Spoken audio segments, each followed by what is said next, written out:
Sur cette histoire qui frappe tout le Québec, Océane Boyer, 13 ans seulement, lâchement assassiné. Son corps a été retrouvé mercredi en fin d'avant-midi dans un secteur isolé à Brownsburg-Chatham.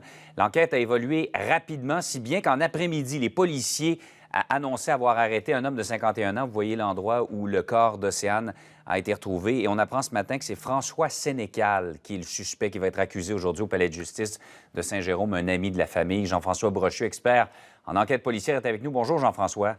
Bonjour. C'est presque une constante dans les enquêtes de police. Souvent, là, le meurtrier, c'est pas un parfait inconnu. Il est dans l'entourage. Hein?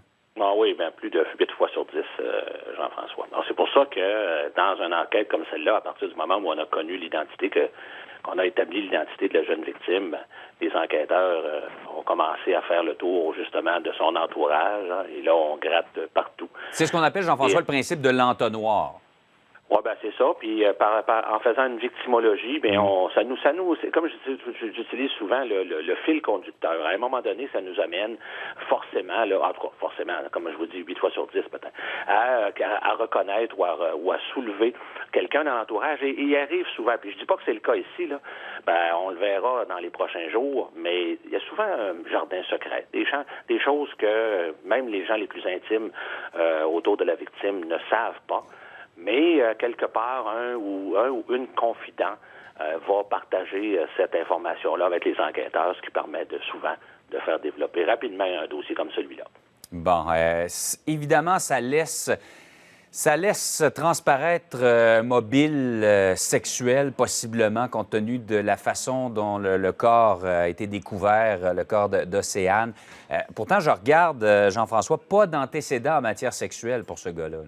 Oui, mais on va attendre, Jean-François, de voir, parce que par expérience, je sais que, comme dans ce cas-ci, là, on s'entend, il a tiré le corps à l'extérieur de son véhicule, fort probablement, pour le laisser en bordure de la route, et elle vivait encore en passant. Alors donc, il arrive, je dis pas que c'est le cas, mais il arrive qu'en faisant ça, ça peut nous laisser croire que la personne a été dénudée, mais à l'examen, au laboratoire, à l'examen minutieux, là, on s'aperçoit que c'est pas le cas. Mais je dis pas que ça ne l'est pas non plus. Possible, mais jamais écarter cette possibilité-là.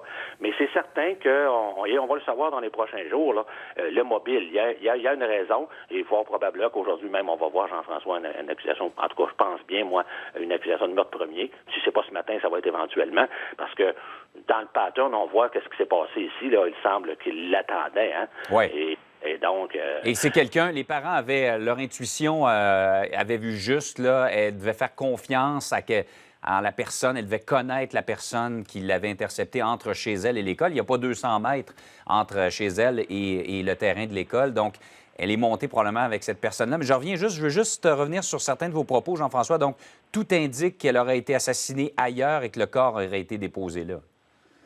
Peut-être à l'intérieur d'une voiture ou dans une maison. On le sait, les enquêteurs ont perquisitionné le domicile du suspect hier, mais moi, je ne serais pas surpris, on ne l'a pas appris, là, mais je serais pas surpris. Je suis convaincu qu'on a également saisi sa voiture et qu'on procède à des examens de sa voiture, ça c'est certain, parce qu'elle n'est pas allée là à pied, je veux dire, elle a été transportée en voiture.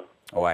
Et tout indique donc qu'elle était encore vivante lorsqu'elle a été laissée là, aussi épouvantable que ça paraisse.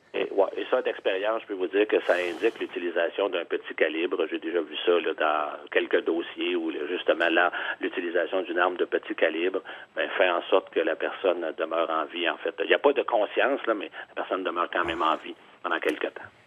Quelle histoire épouvantable. Donc, comparution aujourd'hui au palais de justice de Saint-Jérôme. Jean-François Brochu, on s'en reparle entre 9 et 10 heures ce matin.